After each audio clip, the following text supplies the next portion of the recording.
Welcome to Radical Wellness TV. This is Laura Lee, and I'm here to help you help yourself proactively in your own environment with your health care daily, so you don't end up in the ER or in the doctor's office or anything like that.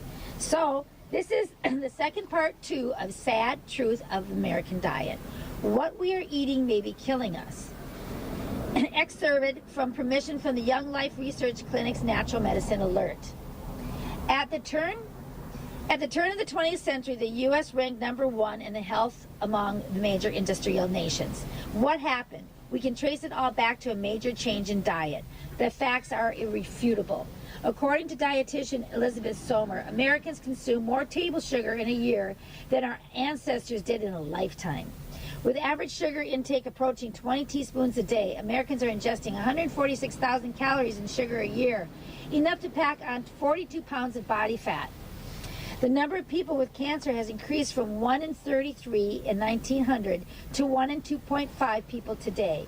In just 20 years, 1 out of every 2 people will be diagnosed with cancer, and half of them will die. The American Heart Association reports that there are 53 million Americans with cardiovascular diseases, which includes arteriosclerosis, high blood pressure, and strokes. Now start figuring this out. This was written in 1999. We're in 2018.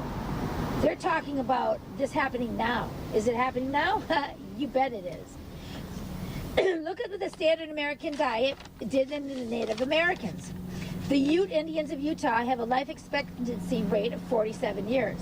Native Americans are 2.4 times more likely to suffer from diet-related diabetes than any other group in the United States. When self-sufficiency was lost, diabetes was found. Good news, heart disease rates are lower for Zuni Indians. Bad news, that's probably because Zunis don't live long enough to develop heart disease. They suffer higher rates of kidney failure due to diabetes. Of 15,000 Zuni Indians, 1,300 are diabetic. This is 3 times the rate of the general U.S. population. The carbohydrate-intolerant, insulin-resistant Navajos have had to welcome a new building on their reservation, a dialysis center.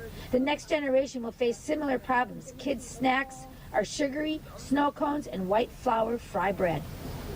Despite all our technology, the medical community seems to be unable to stem this rising tide of disease and death. In June 1997, the New England Journal of Medicine quoted Dr.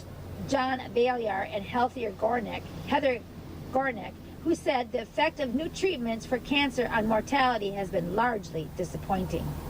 Deadly diets? In 1988, the former Surgeon General D.C. Everett Koop stated that the American diet was the cause of approximately 2/3 of the deaths due to disease in America. He said that the Americans were not starving from lack of food, as were many people in foreign lands, but they were malnourished by simply not eating the proper food. It is no wonder when 70% of the food produced in America is processed or refined. It no longer contains the nutrients that were there when it was harvested. I'll wait for this vehicle to go by. I am at a Port St. Louis in California. See if you can find it on the map. It's a pretty cool place. Fruits and vegetables were the food mandated to Adam and Eve, according to the Old Testament. And God said, "Behold, I have given you every herb bearing seed, which is upon the face of the earth, and every tree in which is the fruit of a tree yielding seed. To you it shall be for meat." Today, with the emphasis on eating fruits and vegetables, it's hard to believe that only in the last 20 years has medical science accepted that food is medicine and has the power to prevent many diseases. And there's Genesis 1:29 in the Holy Bible. I'm just reading what I'm reading here. So that's part 2.